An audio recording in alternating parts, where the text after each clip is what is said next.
Alors, bonjour à tous, bienvenue dans ce webinaire où aujourd'hui on va parler approche par compétence et on va voir comment avec ChallengeMe, eh bien, on peut faciliter l'évaluation de compétences dans ce cadre-là.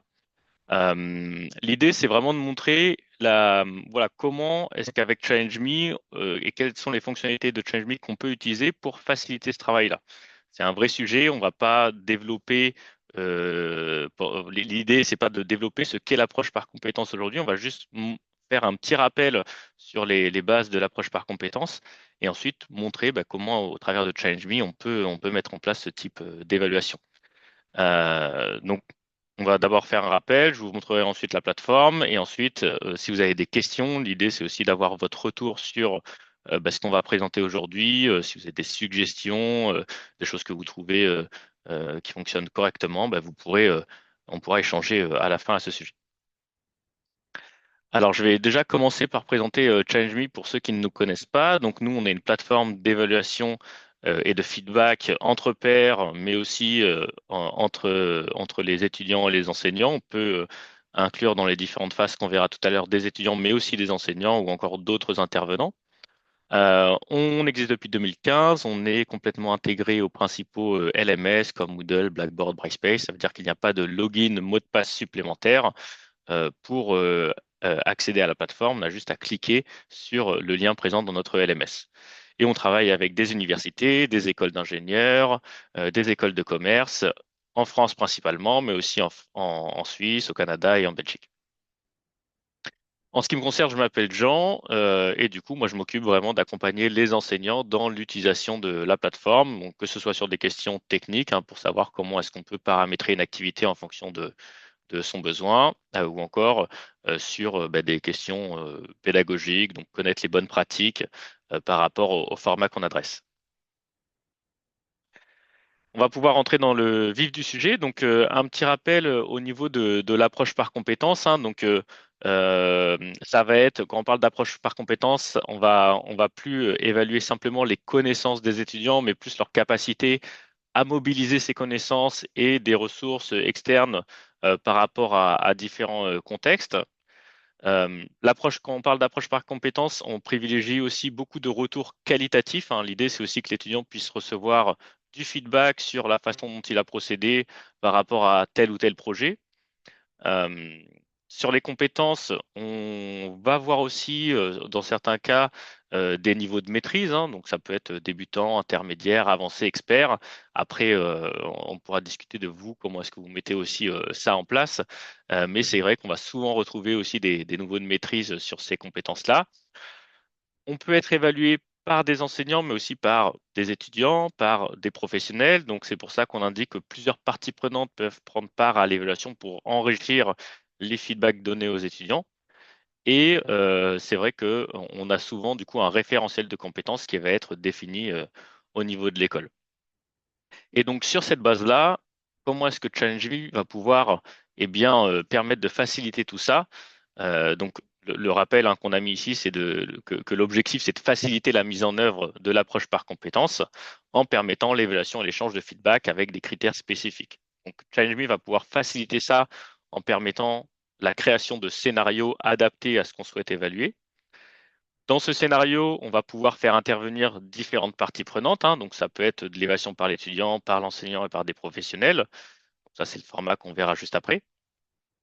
On va pouvoir orchestrer ça en mettant à disposition des critères d'évaluation spécifiques qui vont être spécifiques aux compétences qu'on vise. Et ensuite, restituer les évaluations et les feedbacks aux étudiants qui ont participé à cette activité. Donc, une fois qu'on a vu ça, on va tout de suite passer sur la plateforme pour voir comment ça va se mettre en place.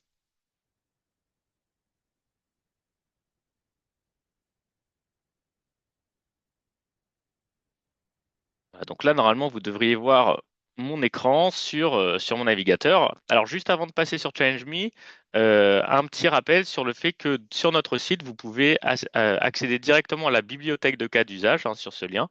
Et dans cette bibliothèque-là, vous pourrez retrouver tous les cas d'usage qu'on peut mettre en place avec ChallengeMe.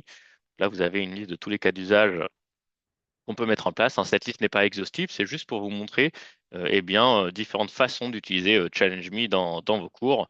Vous avez des fils qui vous permettent de filtrer ces cas d'usage également sur la gauche, ainsi qu'un générateur de cas d'usage donc qui fonctionne avec l'intelligence artificielle, hein, qui vous permet de renseigner votre matière et on vous présente différentes façons d'utiliser Challenge Me dans vos cours. Donc là, je vais vous montrer comment ça se passe côté Moodle, depuis un environnement Moodle, mais si vous utilisez un LMS comme Blackboard ou Brightspace ou encore un autre LMS, ça va fonctionner de la même façon. Donc je vais commencer par créer une activité. Donc pour ça, je vais passer en mode édition. Donc là, je suis connecté en tant qu'enseignant, hein. Donc toutes les interfaces que vous allez voir pour le moment, c'est en mode enseignant. Je vous présenterai par la suite comment ça se passe côté étudiant. Donc sur Moodle, on clique sur mode édition, on clique sur ajouter une activité ou une ressource, et là on va pouvoir sélectionner Challenge Me dans le listing de nos activités. Et on va nommer notre activité. Donc là, je vais la nommer APC par exemple. On clique sur enregistrer et afficher, ouvrir dans une nouvelle fenêtre, et donc là on va pouvoir créer son activité. Là j'arrive ici, je vais pouvoir cliquer sur créer un challenge.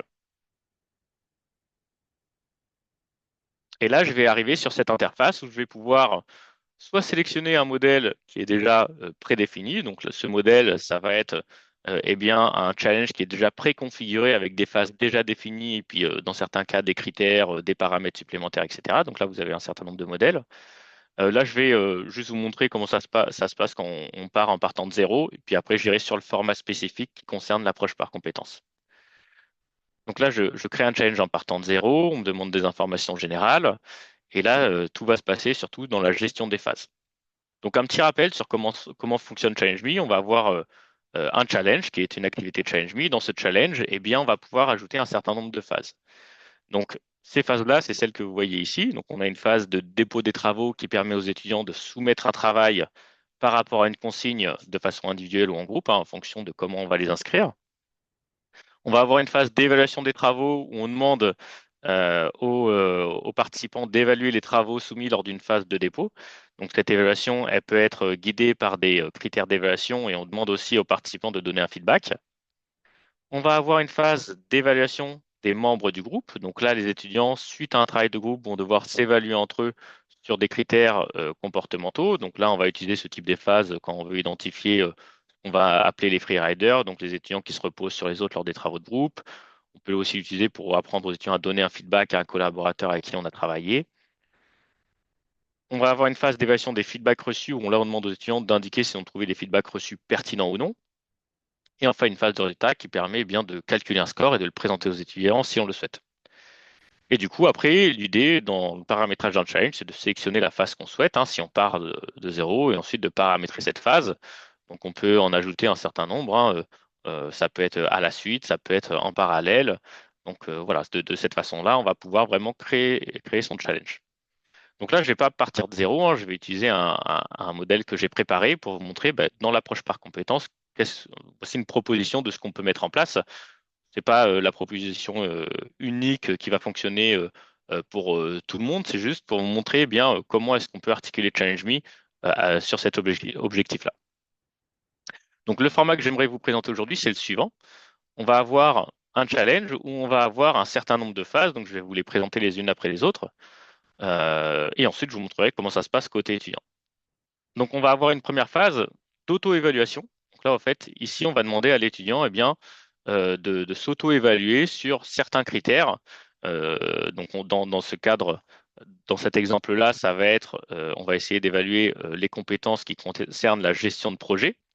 Euh, donc, je vais juste regarder le titre des compétences, comme ça, ce sera plus parlant par rapport à ce que je vous présente. Hop, donc, on va évaluer les compétences d'organisation et de planification de projet et de communication et de présentation d'un projet. Donc, voilà, ça va être les deux compétences qu'on va évaluer dans ce format-là. Donc, on va commencer par une auto-évaluation où les étudiants vont, avant même l'exercice, indiquer comment ils se situent par rapport aux critères qu'on va leur présenter. Ensuite, on va leur demander de réaliser un exercice concernant la création d'un plan de projet. Ensuite, ils vont pouvoir être évalués par les pairs, donc par d'autres étudiants, par des enseignants et par des professionnels, donc tout ceci en parallèle. Après, on peut gérer les phases indépendamment les unes des autres, hein, par rapport aux contraintes qu'on a. Et ensuite, on va pouvoir leur laisser consulter leurs résultats et s'auto-évaluer après l'exercice. Ça leur permettra aussi de voir comment ils se voyaient avant, comment ils se voient après, et de recevoir entre-temps du feedback de leurs camarades.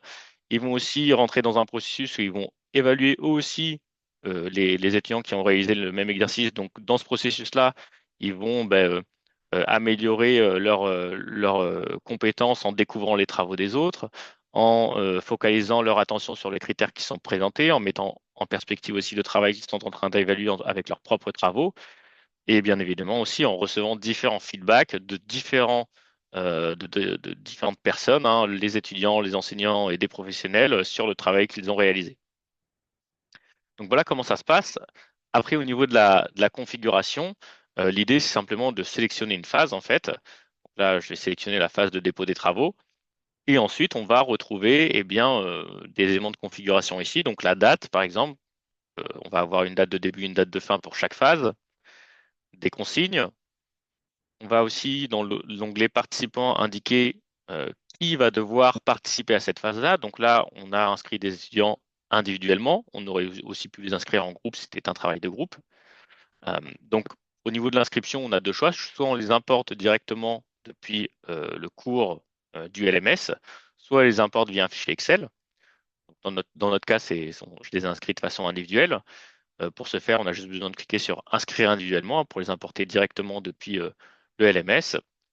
Et puis ensuite, on peut passer en mode édition, synchroniser les utilisateurs avec le LMS pour les récupérer et ensuite les sélectionner dans la liste qu'on aura juste ici. Donc là, l'idée, c'est pas de vous montrer le détail de l'inscription, c'est juste de permettre de vous projeter un petit peu dans l'utilisation de ChallengeMe pour ce cas d'usage. Après, on a plein de guides qui détaillent tout ceci pas à pas. Donc, on va pouvoir inscrire les participants. Ensuite, euh, en ce qui concerne les phases d'évaluation, on va avoir le même principe, hein, date, consigne. C'est juste qu'on aura des critères d'évaluation et ce point-là, je voulais insister dessus aujourd'hui, puisque ça va être quelque chose qui va être assez intéressant, puisque c'est via ces critères d'évaluation qu'on va pouvoir évaluer une compétence.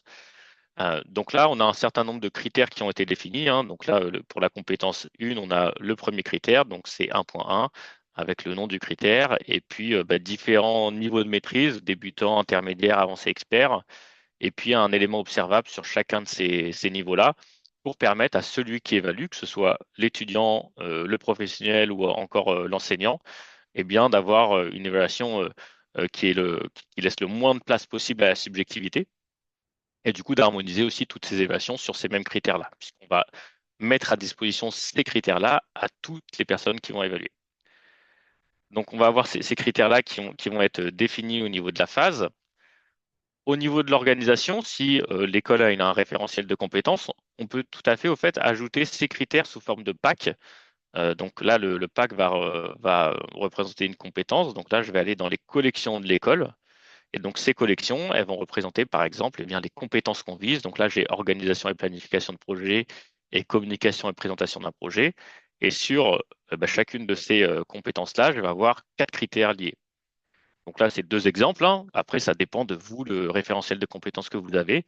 Mais je voulais vous montrer ici, c'était surtout qu'on pouvait intégrer ces critères au niveau de l'école pour que l'enseignant ait juste besoin de sélectionner les critères, les compétences qui l'intéressent, et les critères seront automatiquement ajoutés à ces phases d'évaluation.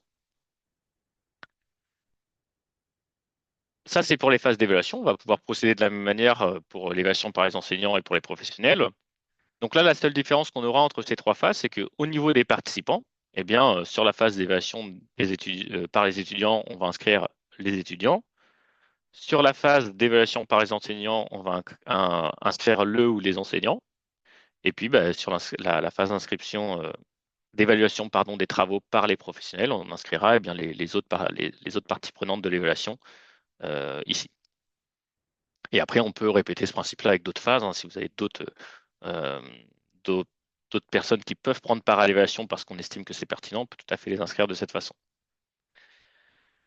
On a une phase qui va permettre d'afficher les résultats aux étudiants. Donc là, on peut choisir ce qu'on souhaite présenter aux étudiants. Donc là, on a choisi de présenter la note et la moyenne par critère et les feedbacks reçus aux étudiants. Après, on peut personnaliser la note si on le souhaite en indiquant qu'on veut une note sur 10 à la fin. On peut définir des coefficients par critère, des coefficients par phase pour donner plus de poids à l'évaluation des enseignants, par exemple. Donc, si c'est le cas, je vais mettre un coefficient de 3. Je vais mettre plus après si vous le souhaitez. L'évaluation des professionnels, je peux mettre un coefficient de 2. Et puis, l'évaluation par les étudiants, je vais mettre un coefficient de 1. Et tout ça pour donner une note sur 20, par exemple. Bon, c'est juste un exemple hein, de ce qu'on peut mettre en place. Et après, l'auto-évaluation, c'est le même principe. On a des dates, des consignes, des critères d'évaluation et des participants qu'on va pouvoir inscrire. Euh, voilà un petit peu pour le principe au niveau du paramétrage côté enseignant. Et puis après, bah, côté étudiant, voilà ce qu'on va pouvoir retrouver. Donc là, l'étudiant, lui, pour participer, il aura simplement besoin de cliquer sur eh bien, le challenge dans son cours, hein, dans son cours Challenge Me. Là, si j'y retourne, hop, donc dans son cours dans Moodle, il aura, ou Moodle, Blackboard ou Brightspace, peu importe, hein, il aura simplement besoin de cliquer sur le challenge qui a été ajouté par l'enseignant et il atterrira sur cette page. Et donc ici, sur le format qu'on a créé, donc il verra une auto-évaluation. Donc là, il va voir eh bien, les différents critères qu'on lui propose. Il va pouvoir sélectionner les critères par rapport à ce que lui pense avant l'exercice sur ses différentes compétences, comment est-ce qu'il se situe sur ses différentes compétences. Il peut aussi se donner un feedback hein, pour indiquer lui la façon dont il se perçoit. Ensuite, on va avoir la phase de dépôt des travaux. Là, l'étudiant va voir les consignes du travail qu'on lui demande. Donc là, on lui demande voilà, de créer un plan de projet avec différents éléments. On lui présente les objectifs, les compétences qui sont visées dans ce travail-là. Donc ici, il va pouvoir ajouter son travail là. Donc soit il peut ajouter du texte, il peut ajouter des, des fichiers joints également. Donc ça peut être du PDF, de la vidéo, de l'audio, peu importe, hein. On accepte tous les types de livrables. Et ensuite, on va cliquer sur valider pour valider le travail, enfin, pour que l'étudiant puisse valider son travail. Ensuite, on a la phase d'évaluation et de feedback. Donc lui, l'étudiant, il participe juste à la phase d'évaluation et de feedback, hein, puisqu'il n'est pas inscrit sur les phases d'évaluation par les enseignants et par les professionnels. Il a juste la phase d'évaluation par les étudiants. Donc là, il clique dessus. Et là, on va lui présenter eh bien deux travaux évalués. Donc là, j'ai le premier travail qui concerne le lancement d'un service de livraison écologique en centre-ville, donc qui a été réalisé par un autre camarade, et je vais pouvoir l'évaluer. C'est vrai que dans ce processus-là, lui, il va mettre en perspective eh bien, les critères associés aux compétences sur lesquels lui-même va être évalué et il va les utiliser pour évaluer le travail d'un autre camarade. Donc, dans cette démarche-là, ça va lui permettre aussi eh bien, d'intégrer différentes notions et d'aller un petit peu plus loin que de simplement appliquer un exercice. Donc, c'est vrai que ça peut être intéressant pour lui de, de pouvoir participer à cette évaluation-là. Et il va pouvoir aussi donner un feedback donc, sur le premier travail et sur le deuxième travail qu'on lui présente, hein.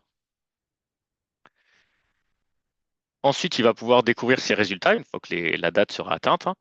Donc là, il aura ses différentes notes qu'il a reçues par phase, le détail de tous les critères qui ont été utilisés.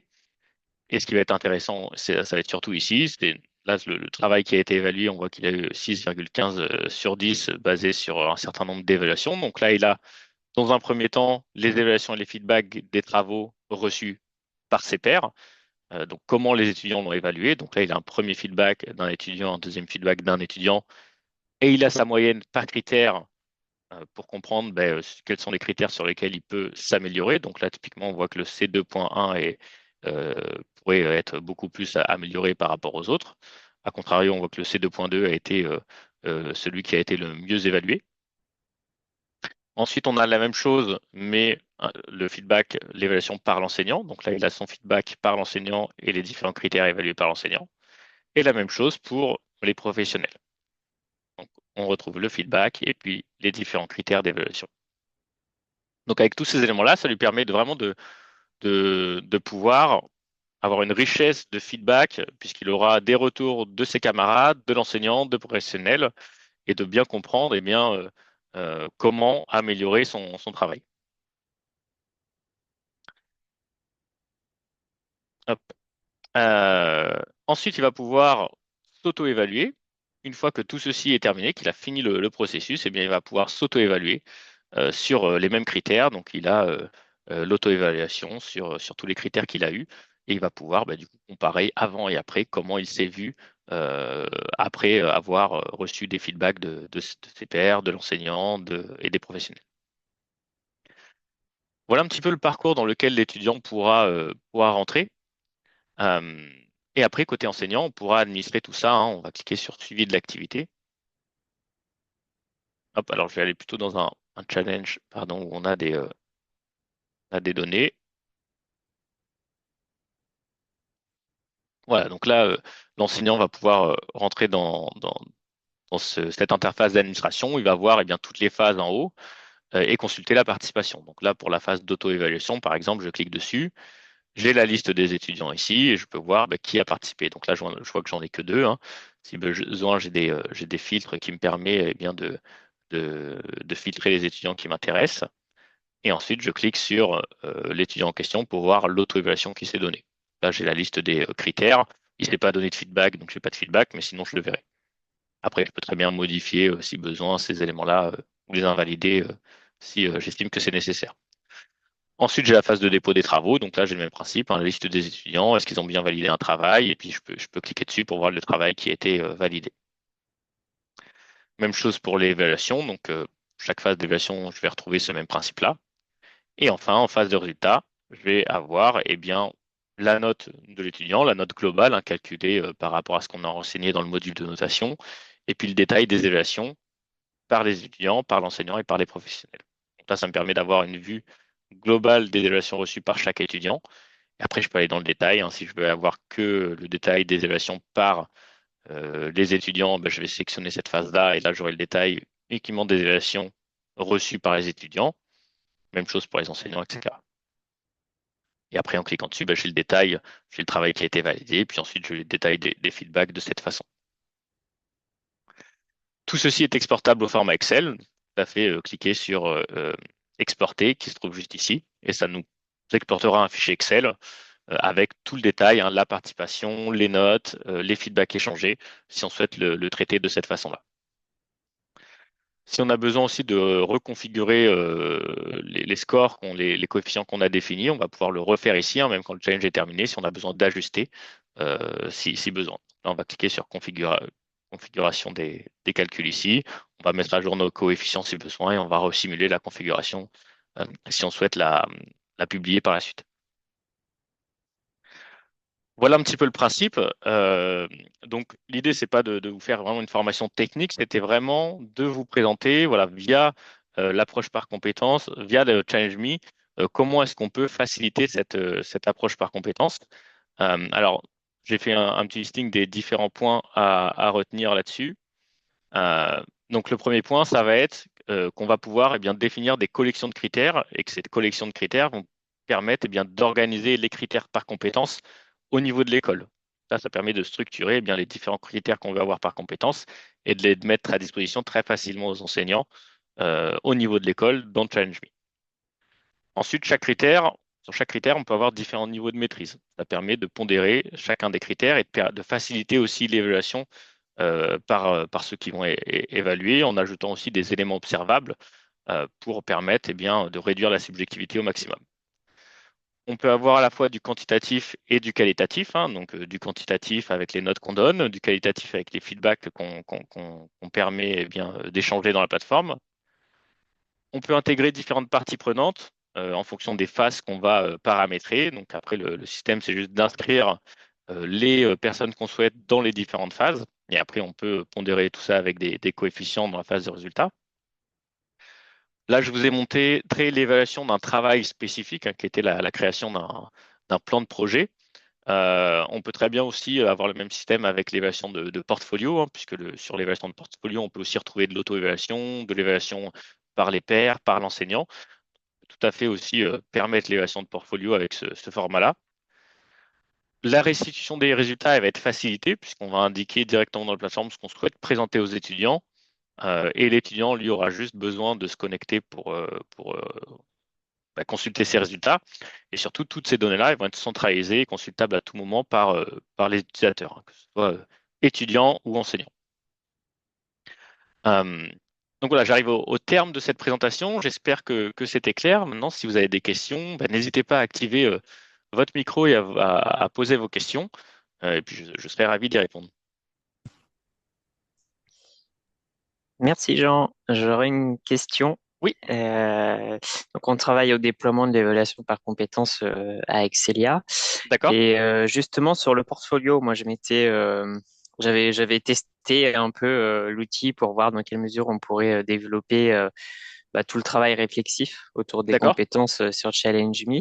Et ma question est, est double. Est-ce que vous pouvez nous accompagner? Alors, ça va pas être tout de suite, mais plutôt au semestre 2, Ouais, sur peut-être un prototype de portfolio en interne. ouais. Et la deuxième question est, est-ce qu'il y a des institutions partenaires avec qui vous travaillez qui ont déjà développé leur propre portfolio sur Challenge Me? Alors, sur la première, au niveau de l'accompagnement, aucun problème pour vous accompagner justement dans ces discussions et voir le format qui serait adapté par rapport à l'évaluation que vous voulez mettre en place. Donc Ouais, ça, oui, on pourra tout à fait merci. prévoir ça. Et puis après, ben, ceux qui ont, est-ce qu'il y en a qui ont déjà mis en place l'évaluation de portfolio spécifiquement sur Challenge Me? J'ai pas de, j'en ai pas qui me viennent maintenant. Après, je suis pas tout seul à gérer les challenges, hein. Il y a mon collègue aussi, donc faudrait que je regarde le détail parce qu'il se peut qu'il y en ait qui l'aient mis en place et qu'on l'ait pas vu. Donc ça, on pourra travailler sur un format pour présenter justement ce qui a été mis en place aussi par les autres écoles. Et du coup, ben, je vous tiendrai informé à ce moment-là. Merci Jean. Merci à vous. Oui, Laïla, je vois que vous avez une question. Oui, bonjour. Alors, bon, moi, je suis complètement novice encore. Je suis à la faculté des sciences, Université de Montpellier, et on va commencer à réfléchir à l'approche par compétences pour le futur LMD6.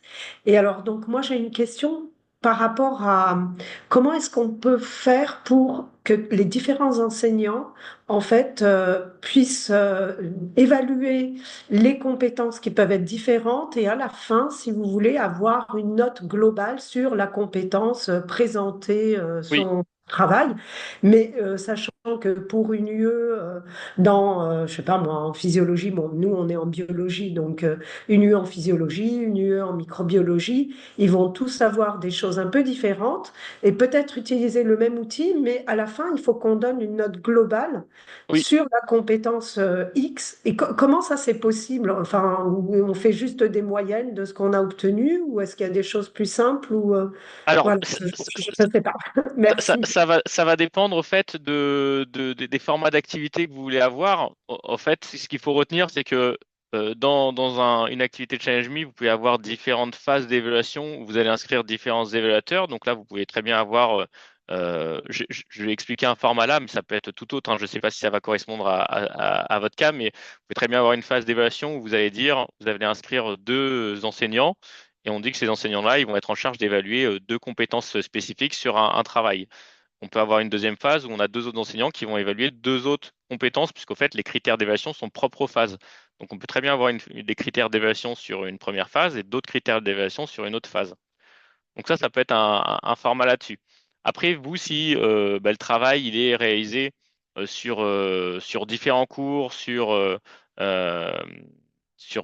à différents moments de l'année, etc. On peut pas mettre en tout cas tout ça dans un même challenge. Alors, faut voir si on peut le mettre dans un même challenge parce que c'est vrai que ce serait le plus pratique. Mais si c'est pas le cas, on peut tout à fait après euh, viser les compétences qu'on souhaite évaluer au travers de Challenge Me et ensuite utiliser les fichiers Excel pour faire une moyenne de ces données. Maintenant, c'est vrai que si on peut le mettre dans un même challenge, ça permettrait de faciliter tout ça puisque eh bien, on a juste à configurer après les résultats et les scores qu'on souhaite donner dans la phase de résultats pour faciliter ce travail. Après, en fonction du cas que vous adressez, hein, de la même manière, on peut tout à fait en discuter pour voir ben, comment est-ce qu'on peut orchestrer ça dans le challenge.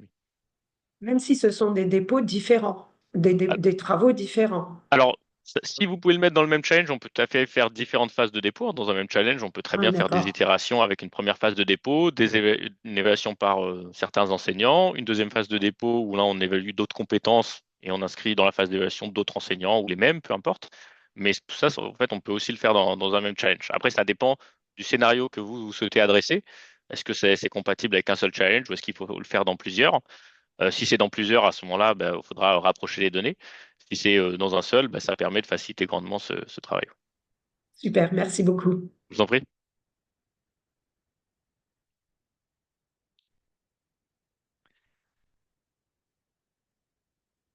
Est-ce que certains d'entre vous ont d'autres questions? Ça peut être aussi, pas forcément des questions, mais un avis ou un retour sur le format qui a été présenté.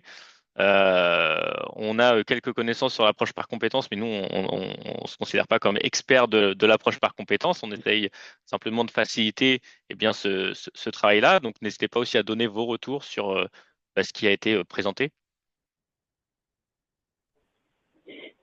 Si tu veux, Jean, je peux peut-être faire un retour par rapport à ce que nous on met en place Ouais, à l'université. avec plaisir, merci. Bon, il y a déjà 3 personnes qui sont dans le webinaire, hein, Leïla et D'accord, ok. Sophie, qui sont à l'université. Et c'est vrai que nous, du coup, pour les autres, donc nous, on travaille avec Challenge Me depuis 3 ans maintenant. Dans le cadre, en fait, nous, on cherche tous les outils qui permettent l'évaluation des compétences. Et donc, Challenge Me, pour nous, c'était vraiment une idée intéressante.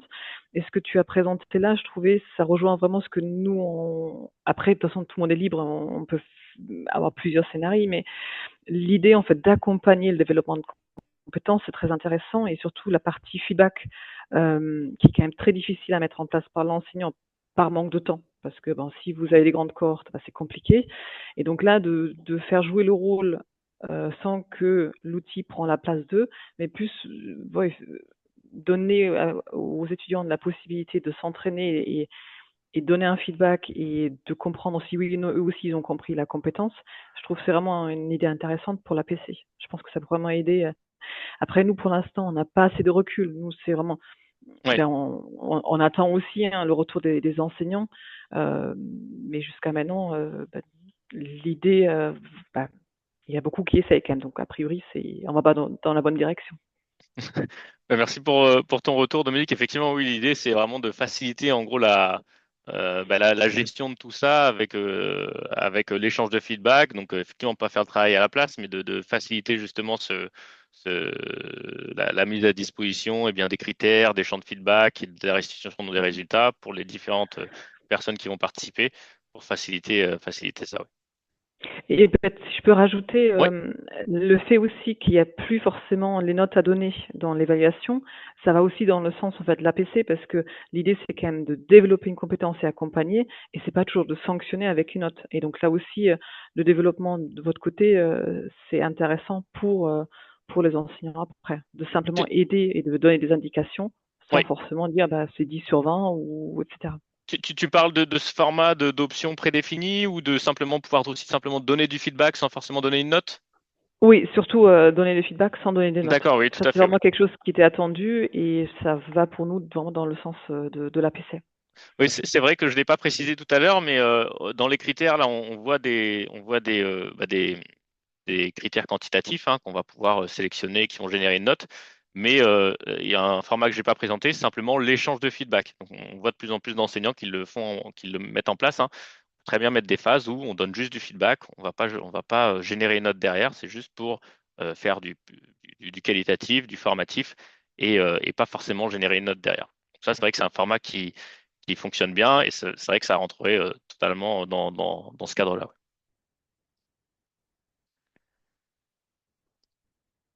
Ben, merci à tous en tout cas pour votre participation. Ce webinaire sera disponible en replay, donc on vous le mettra à disposition. Si vous avez des questions ou si si vous avez un projet spécifique sur lequel vous souhaitez qu'on vous accompagne, n'hésitez pas à nous contacter. Et du coup, je vous souhaite une bonne journée, un bon appétit et je vous dis à bientôt alors. Merci beaucoup. Bonne Merci journée. beaucoup. À Merci, au bientôt. revoir. Au revoir.